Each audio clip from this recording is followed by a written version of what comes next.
Hi everyone, today I've got a story for Sukkot, adapted from The Jar of Fools by Eric A. Kimmel. Alright, Sukkot is a holiday when it is traditional to invite wise guests to your sukkah. In fact, we invite the patriarchs of old, Abraham, Isaac, Jacob, Moses, David, and we invite the matriarchs, and we celebrate not only with our friends and neighbors, but with our great inspirers from our past history.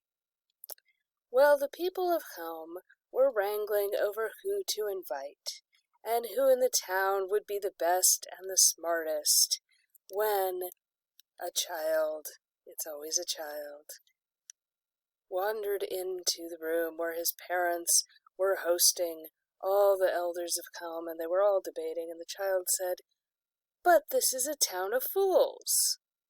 The elders looked at each other in shock.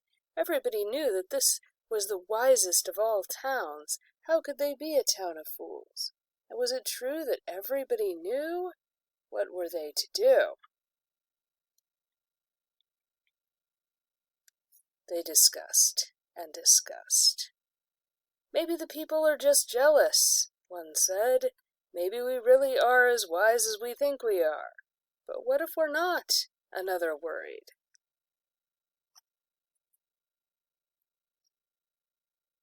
And then the rabbi gestured for quiet and said, "A wise man understands that there's always more he can know. If we try to become wiser, we prove that we are not in any way fools." But how could they become wiser? Many ideas were discussed, and finally they asked where other people got wisdom. "Oh, that's easy. People go to the University of Krakow to become wise. All the greatest scholars, all the most learned people come from there." "Oh, the university must be full of wisdom. And the rich people can just walk in there and buy some wisdom, It's a perfect idea. Maybe we can buy some too." "I don't know," one of them said. "This wisdom probably costs a great deal of money. If they have so much, why would they sell it to just anybody?"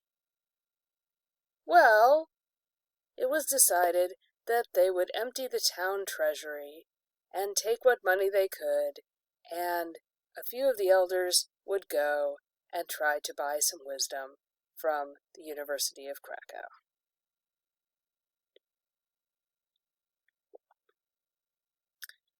But the treasury didn't have very much money in it, so it was decided that they would buy just a sample, and that would have to do for the moment. Now, Krakow is 300 miles from Chelm, and in fact, it took 2 weeks to get there.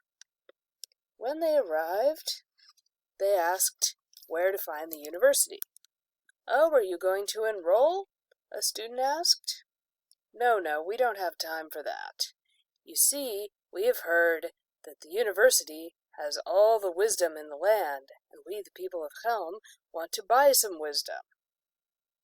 The two students smiled at each other. They had heard of Chelm.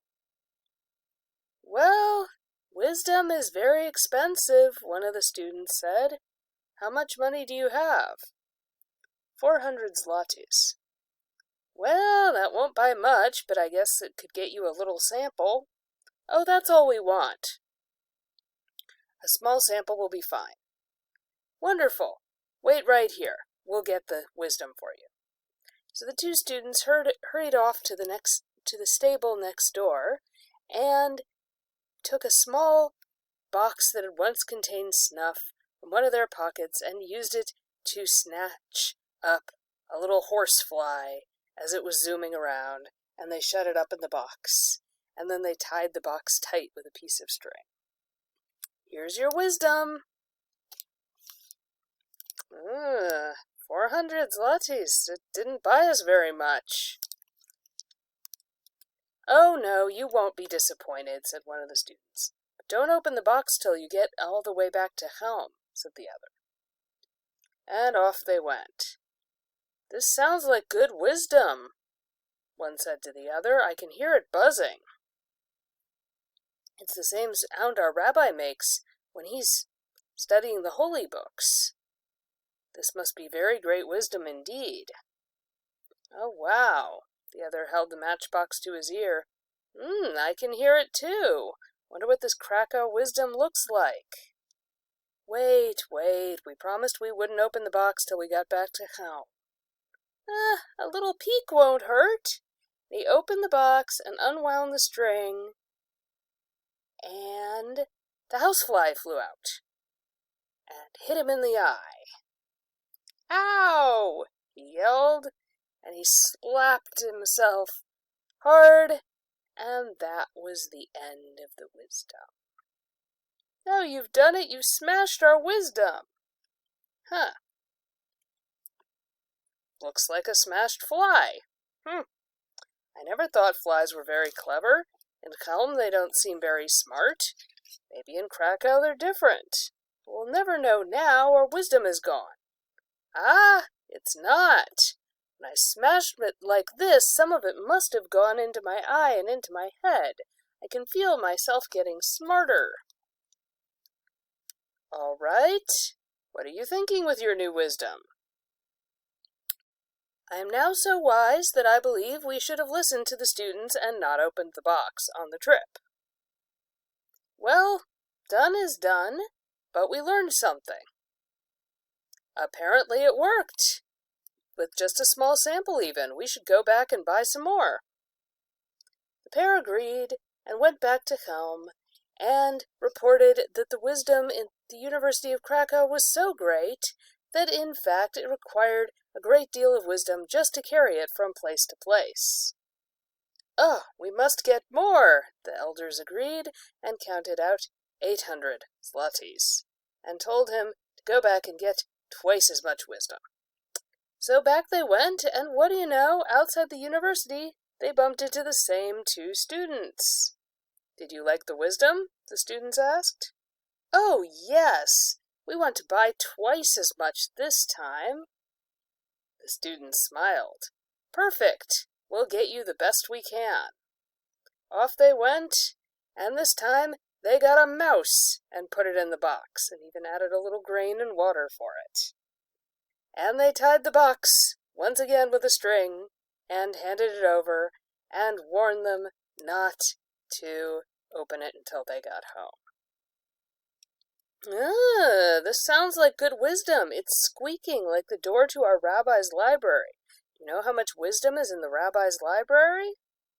Don't open the box till you get home, remember? I know.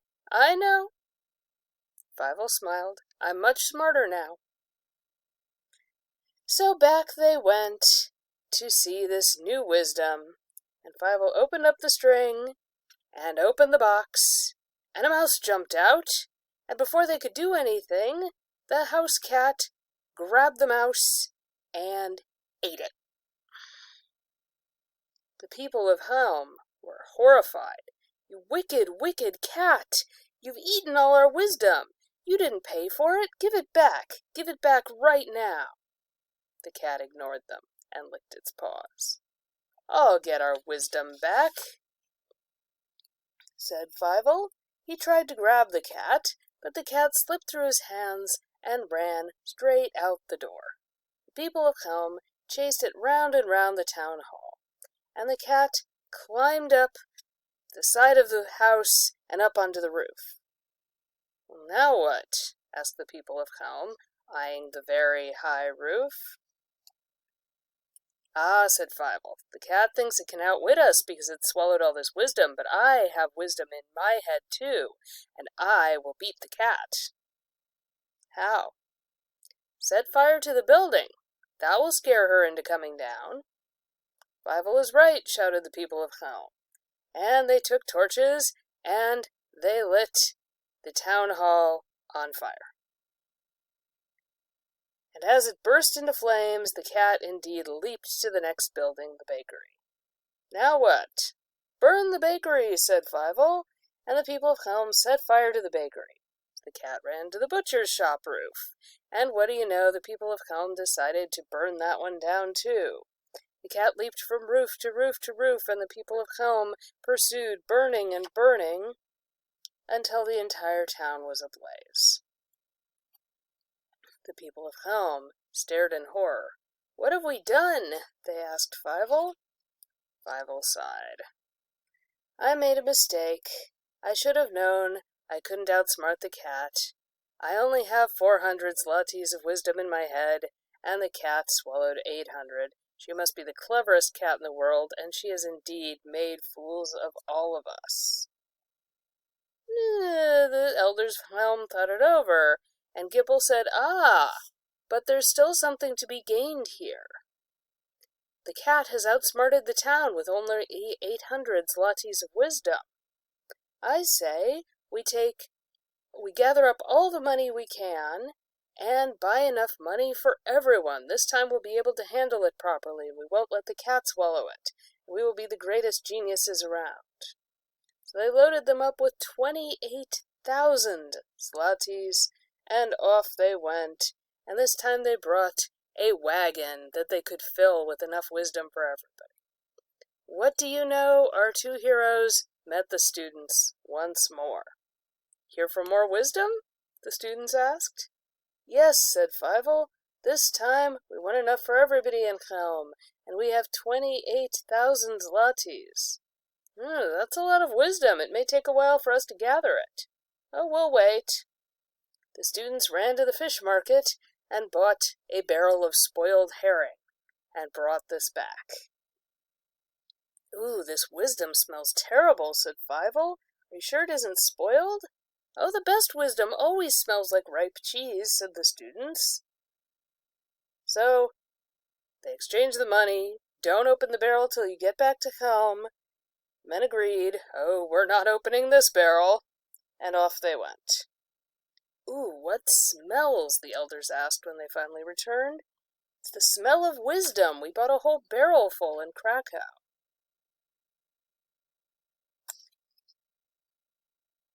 They opened it up so that everybody could have enough wisdom for everybody. And Bunam Ox pried open the barrel, stuck in his head, took a deep breath, and fainted because it smelled so terrible. "Are you wiser now?" Fievel asked. "I don't think so. I think this smells terrible, and there's nothing I would be willing to take in return to smell it again." The rabbi shook his head. Something must be wrong. He took a sniff. "This wisdom smells like rotten herring." He tasted it. "Tastes like rotten herring. It is rotten herring." Now all the people of Chelm were very angry. 28,000 zlotys for a barrel of rotten herring. And they considered attacking Fievel and his friend who had done such hard work. Wait, said the rabbi. "We sent them to bring us wisdom, and haven't we all learned a lesson from the barrel of rotten herring? Before we opened it, we were fools. We didn't know the difference between a barrel of wisdom and a barrel of rotten herring. But now we do. Before, we didn't know those two students were cheating us. But now we do. Now we see that we have become wise, and compared to us, the rest of the world is only a barrel of rotten fish. So we have gained all the great wisdom of the world." They rolled the barrel of rotten herring to the town dump and started the long task of rebuilding their city. Now this, of course, meant that they had nowhere to stay, but since fortunately it was Sukkot, they pitched their tents, they pitched their temporary dwellings, and they stayed outside, celebrating the holiday the way our ancestors had, because they had nowhere else to go. And I do want to share this delightful illustration. Thank you.